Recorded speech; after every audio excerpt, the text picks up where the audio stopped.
Hi, everybody. Well, this is Sarah, Pearls of Wisdom and Food, and we're leading up to the big holiday food kickoff. 4th of July falls on a Monday this week, so you know that a lot of people are just going to be taking like a Thursday and Friday, Saturday, Sunday, Monday off. If you are one of them, or if you are entertaining people that are doing that and will be at your house, or if your kids are home from school, it will give you 5 days of potential dangerousness, right? If you're getting at that slippery place, or say you've got company coming in, or you're going to a lot of different celebrations, it's finally here, it's cool, it's summer, all these great recipes, you are going to be swayed. You are going to be triggered, tempted, and perhaps will cave. So you need to really armor yourself with what your expectations of you and your program will be over the next week, because this is being taped Tuesday morning, and so this would be the messy Tuesday morning, right? Or maybe you've just wrapped it around a whole vacation week and you've got a slew of days off, 9, 10, 11, 12. You need to be very, very careful, because if you're used to a structure and a discipline of either being at home, usually alone or just with kids, or in the workplace where it's, something that you're used to, there are lots of minefields.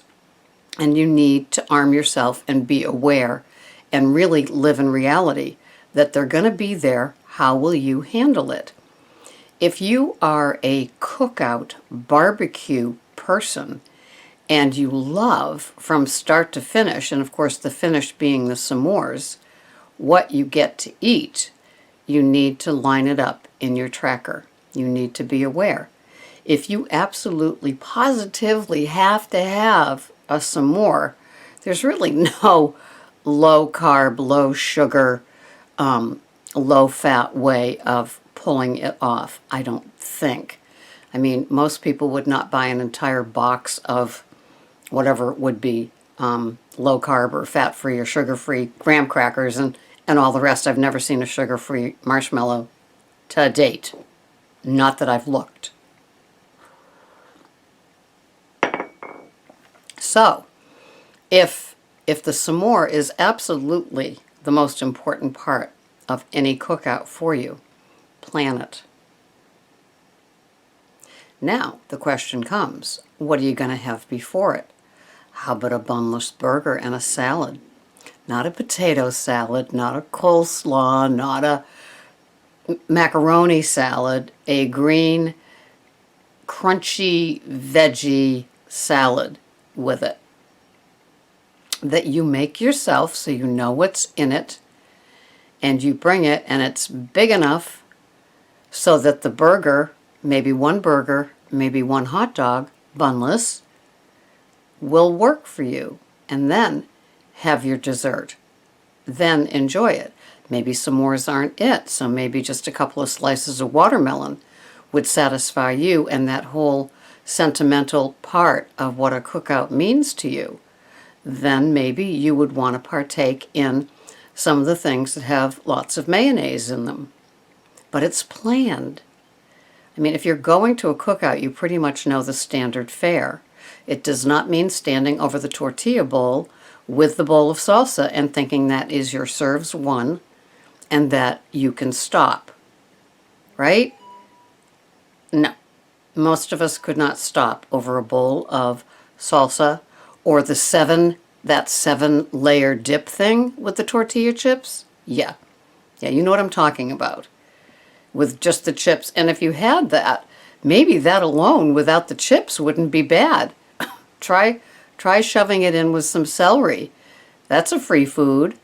Maybe that would work. It's the flavor that you want, and you'd still get the crunch from the celery, and you can give up the chips. It's the tortilla chips that will sink you faster than a cannon. So you don't want to come back. You're going to have the FOMO, the fear of missing out, right? You're going to have that if you go and deprive yourself of everything and you become pissy and pouty and bratty and kind of hard to live with. Like, you might be nice to the people you don't see often, but to your significant other, you might be kind of snarky. You don't want to be. You want to be able to enjoy it. And let's face it, American holidays are built around food. So if you're an American woman or man, you've done this quite a bit. This is not news to you, but this is always a big one. And the fact that it falls on a Monday makes it even bigger, because we always celebrate the 4th of July on the 4th of July, just like Veterans Day. It's just, and Christmas. It's just how it goes.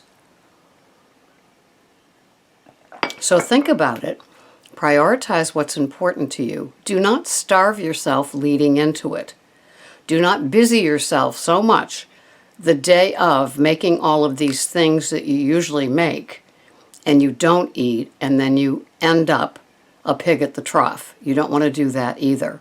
So let's work on being sensible, sane, and reasonable as we lead into this week. If you're going to have an ear of corn, you know that's got a lot of smart points. A lot. When I was on Weight Watchers, the PPV, I would have my corn, I think, without butter. Then I was allowing a quarter of a tablespoon, so like a little less than a teaspoon, of butter on it, just something so the pepper would stick. So, but it was a half an ear. So, know what you want, but that corn is pretty filled with sugars. Corn is more like a fruit than it is a veggie. Even though it might be free, I don't think it's free on Weight Watchers, because I think it's a starchy veggie, right? So, know that going in. Don't save up a month's worth of weeklies thinking it's okay to do this. If you're not tracking and you're just going to go and think that you can eat proportionately, this will be good for you. You will learn whether you can or not. A lot of us couldn't. A lot of us know we couldn't. Why? Because we already tried that at Christmas. We already tried that at Thanksgiving. We already tried it at Memorial Day. Sometimes the only way we learn whether we can eat without a tracker is to eat without a tracker. And you could be in trouble. So you need to, snap back into your head. You're not like other people. You're you. You're unique. And you know what you can not get away with, but you know what you can have. You know it could work. And you know what is deadly for you. So don't kid yourself, because the fear of missing out could cost you. And it doesn't cost you just the weight you might gain from that event. It could cost you the traction you've made in your program. And getting back on track, if you've ever read anybody else's comments, if you step out of your own head and read other people's comments, it is very hard to get plugged back in, especially if you're not tracking for more than a day, maybe even more than a meal. So let's not be stupid about this. The fear of missing out would be on Tuesday with those people here that have tracked all week, that have paid attention to what they're having. That will be the fear of missing out, that the tribe went along without you. And while you wandered off the reservation and entered into the, oh yeah, I can eat like a normal person, and tried it, we were all paying attention to what we were having and still not depriving ourselves. But we were employing and enjoying our head along with our taste and our sentimental, and that zone that you get in when you just go, oh, I'm at the cookout, and you just lose all control. Come on, cut it out. It hasn't happened to you? Well, maybe there's a yet, and the yet means you're entitled to. So don't kid yourself. We are not safe in places like that without knowing exactly. And for somebody like me, it would be knowing exactly with the tracker what I was going to have. So be cool. Don't be a fool. And I will see you the next time. I'm just trying to do a little leading up to the big little vacation time, vacation away from food and trackers and paying attention and the fear of missing out and all of the things. So on Tuesday, you're not saying, oh, God, I listened to her for 5 solid days about this stuff. How come I caved? Really listen, okay? I will see you the next time. This has been Sarah, Pearls of Wisdom and Food. Bye-bye for now.